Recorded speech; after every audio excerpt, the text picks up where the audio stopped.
पाकिस्तानसाठी हेरगिरी केल्याचा आरोप असलेली यूट्यूबर ज्योती मल्होत्राच्या अटकेनंतर ज्योतीची पाकिस्तानी बहीण तिच्या समर्थनासाठी पुढे आली आहे। पाकिस्तानी पत्रकार आणि सोशल मीडिया इन्फ्लुएन्सर हिरा बतूल हिनं सोशल मीडियावरती पोस्ट करत ज्योतीच्या अटकेला विरोध केला। ज्योती मल्होत्रानं पहलगाम हल्ल्याच्या संदर्भात सुद्धा सोशल मीडियावरती पोस्ट केली होती। यामध्ये ती दहशतवादी हल्ल्याचा उल्लेख करत होती, मात्र हल्ल्यासाठी पाकिस्तान जबाबदार असल्याचा कुठलाही उल्लेख ती करत नव्हती। तर दुसरीकडे तिची मानलेली बहीण हिरा बतूल अटारी वाघा बॉर्डरवरील भारतीय सुरक्षा चौकी दाखवत असल्याचं दिसून येत आहे। हेरगिरी प्रकरणात अटक झाल्यानंतर कौशल्या ट्रिप या ट्रॅव्हल कंपनीनं ज्योती मल्होत्रासोबत व्यावसायिक संबंध संपवलेत। कौशल्या ट्रिप या कंपनीनं सोशल मीडियावरती ज्योतीसोबत कोलॅबोरेशन केलं होतं। कंपनीनं ज्योतीसोबत तयार केलेले सगळे ट्रॅव्हल व्हिडिओ त्यांच्या सोशल मीडिया प्लॅटफॉर्मवरून डिलीट करण्यात आले। यूट्यूबर ज्योती मल्होत्राच्या अटकेनंतर आता देशभरातनं आयएसआयच्या गुप्तहेरांचं अटक सत्र सुरू झालंय। उत्तर प्रदेश एटीएसनं पाकिस्तानची गुप्तचर संस्था आयएसआयसाठी काम करणाऱ्या गुप्तहेर शहजादला अटक केली। आरोपी शहजाद हा उत्तर प्रदेशातील रामपूरचा रहिवासी आणि हा गुप्तहेर गोपनीय माहिती आयएसआयला पाठवत होता। शिवाय त्यानं पाकिस्तानी एजन्सीच्या एजंटला सुद्धा मदत केल्याचा आरोप आहे।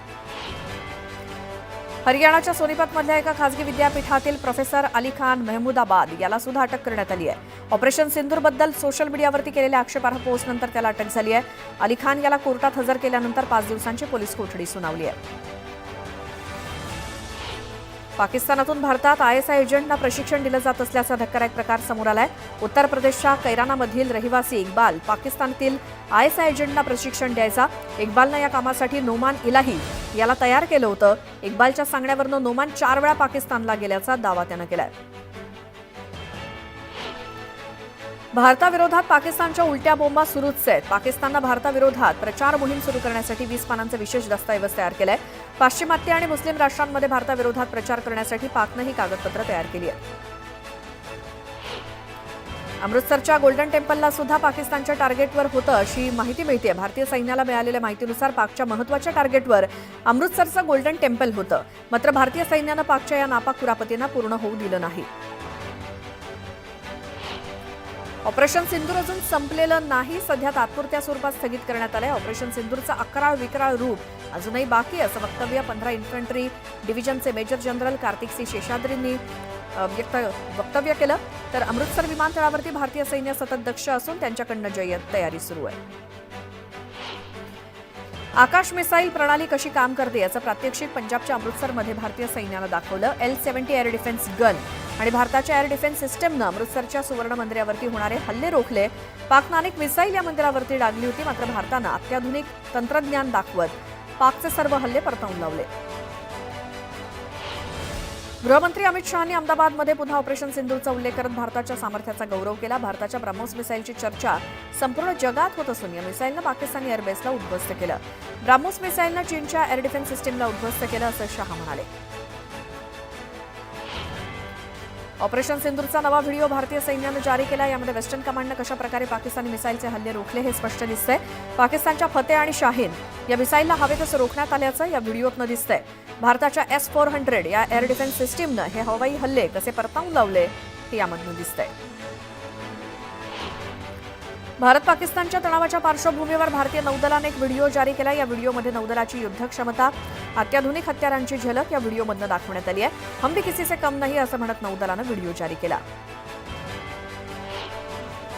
भारतीय लष्कराच्या वेस्टर्न कमांडनं आणखी एक व्हिडिओ जारी केला, ज्यामध्ये भारताचा हवाई संरक्षण गन्नर्सने जलद कारवाई करून पाकिस्ताननं ड्रोनद्वारे केलेले हल्ले परतावून लावले हे दाखवण्यात आलंय।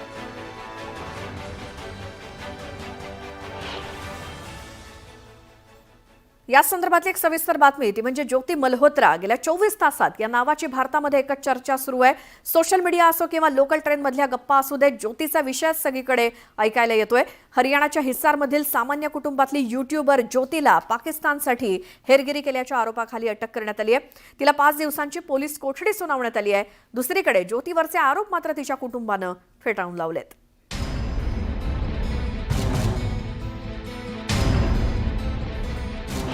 पाकिस्तानात बिनधास्त फिरणारी ज्योती मल्होत्रा, ट्रेनमध्ये चहा घेऊन येणारा लाहोर पोलिसांचा जवान,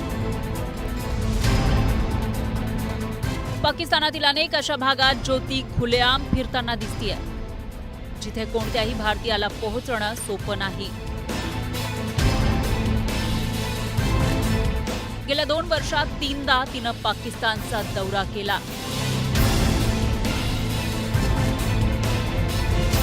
नवी दिल्लीतील पाकिस्तानी दूतावासात पाकिस्तानच्या राष्ट्रीय दिनाच्या कार्यक्रमात पाहुणी म्हणून गेली.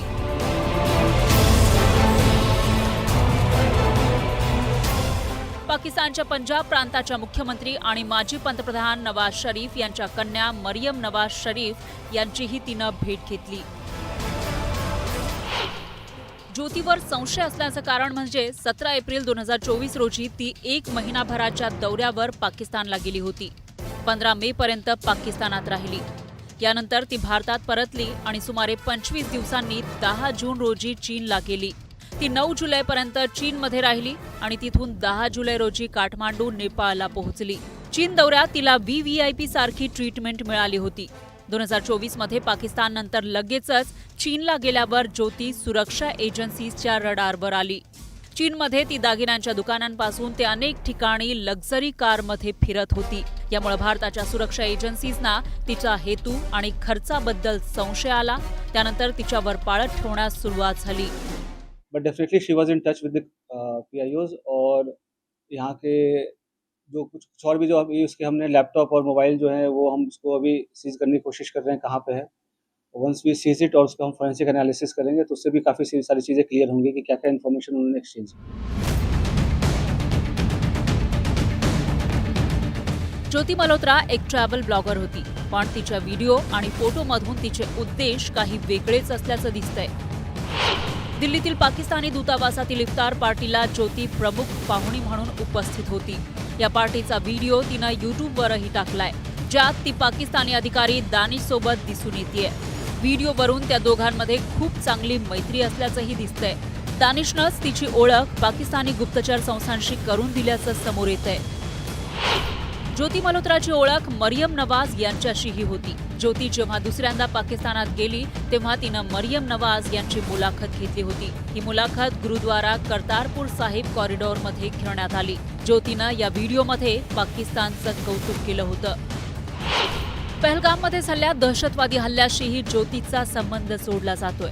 यावर्षी जानेवारी महिन्यात ती पहलगाम ट्रिपला गेली होती. त्याचे अनेक व्हिडिओ आणि फोटो तिनं सोशल मीडियावर शेअर केले होते. ही फक्त ट्रिप होती की ज्योतीला दिलेलं कोणतं मिशन होतं याचाही तपास पोलीस करतायत. ज्योती मल्होत्राचं YouTube चॅनल पाकिस्तानच्या व्हिडिओंनी भरलेलं आहे. 3दा पाकिस्तानी व्हिसा मिळवणं सोपी गोष्ट नाहीये. इतकंच नव्हे तर ती 4थ्यांदाही पाकिस्तानात जाणार होती. ज्योतीचं एवढ्या वेळा पाकिस्तानात काय काम होतं असा प्रश्न उपस्थित होतोय. पहलगाम हमले के पहले बिल्कुल गई थी. उसके पहले वो मतलब उसके आसपास वो पाकिस्तान भी गई थी. तो इसमें आपस में क्या लिंकेजेस हैं वो हम स्टैब्लिश कर रहे हैं. वो तो कहते पाकिस्तान गई थी जी. कब गई थी आपकी बेटी? मेरे ख्याल 2 साल हो गया. मेरे ख्याल तो लड़ाई होने से पहले गई थी.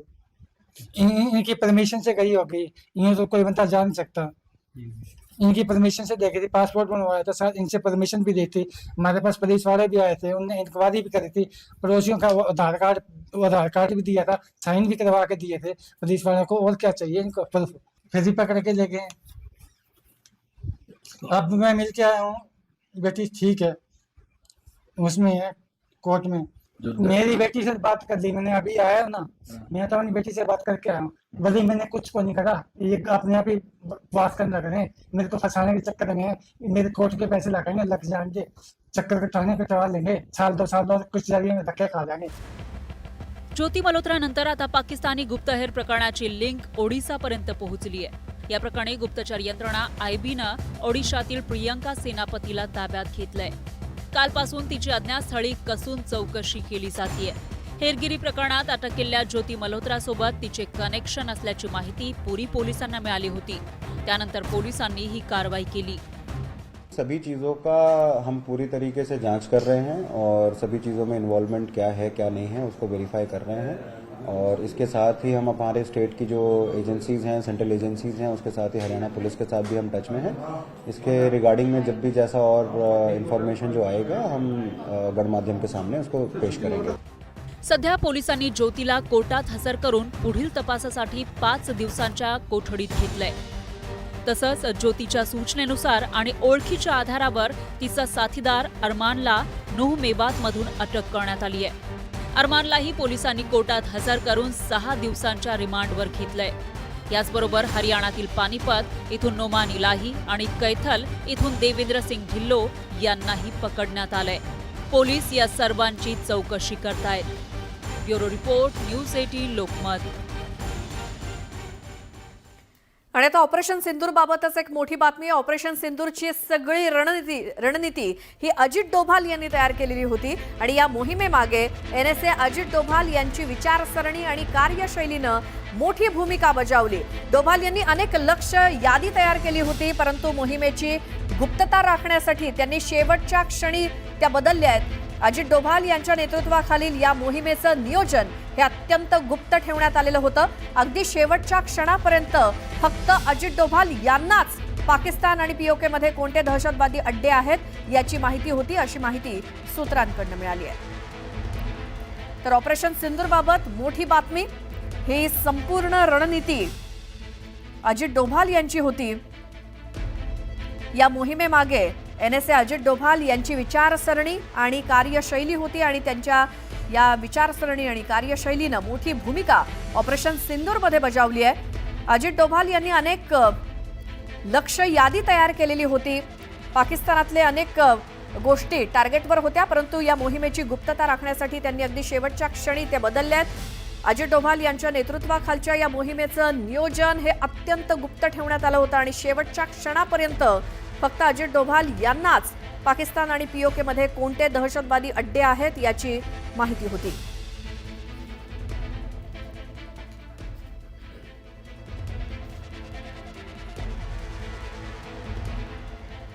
आणि आता पुन्हा पाहूया दुपारच्या 100 बातम्या. केंद्राच्या शिष्टमंडळावरनं संजय राऊतांनी केलेल्या टीकेला शरद पवारांनी उत्तर दिलं. जागतिक प्रश्नावर पक्षीय भूमिका घ्यायची नसते, तर इथे स्थानिक राजकारण आणू नये ही आमची भूमिका असल्याचं पवार म्हणाले. उपमुख्यमंत्री अजित पवार बीड दौऱ्यावरती आहेत. यावेळी त्यांनी परळीतील प्रभू वैजनाथाचं दर्शन घेतलं, पूजा केली. यावेळी त्यांच्यासोबत पंकजा मुंडे आणि धनंजय मुंडे हजर होते. बंद ठेवल्याने किंवा निषेध व्यक्त केल्यामुळे न्याय मिळतो का? दिवटे मारहाण प्रकरणावरती धनंजय देशमुखांनी ही प्रतिक्रिया दिली आहे. तर मनोज जरांगे जी दिशा ठरवतील ती मान्य असेल असं त्यांनी म्हटलं. बीडमध्ये विष्णू चाटेनं डिस्चार्ज अर्ज मागे घेतलाय. निर्दोष असल्याचा अर्ज विष्णू चाटेनं कोर्टामध्ये दाखल केला होता. जळगाव जिल्ह्यातील सावदा इथे रुग्णांच्या सोयीसाठी भव्य असं नवीन ग्रामीण रुग्णालय उभारण्यात आलंय. मात्र या रुग्णालयाला छत्रपती शिवाजी महाराजांचं नाव द्यावं अशी मागणी करत शिवसेनेसह भाजपनं उपोषण केलं. रायगडच्या महाड शहरामध्ये तिरंगा रॅलीचं आयोजन करण्यात आलं. यावेळी नागरिकांसह सैन्य दलातले सेवानिवृत्त अधिकारी मोठ्या संख्येनं सहभागी झाले. या रॅलीमध्ये मोठी जोरदार घोषणाबाजी करण्यात आली. ऑपरेशन सिंदूरच्या यशानंतर भाजपच्या वतीनं यवतमाळच्या पुसद तालुक्यात सिंदूर सन्मान तिरंगा रॅली काढण्यात आली. यावेळी भारत माता की जयच्या घोषणांनी आसमंत दणाणून गेला. जळगावच्या सावदा रेल्वे स्थानकावरती अमृत भारत योजनेअंतर्गत यात्री सुविधांमध्ये सुधारणा करण्यात आली आहे. या नवीन सुविधांचा 22 मे रोजी लोकार्पण सोहळा आयोजित करण्यात आलाय. धाराशिवमध्ये रखडलेल्या रस्त्यांचं काम पूर्ण करण्यात यावं या मागणीसाठी गावकऱ्यांनी रस्त्यावरती खड्डा खोदून स्वतःला अर्ध गाडून घेत आंदोलन केलं. त्यामुळे दोन्ही मार्गांवरची वाहतूक काही काळासाठी बंद झाली होती.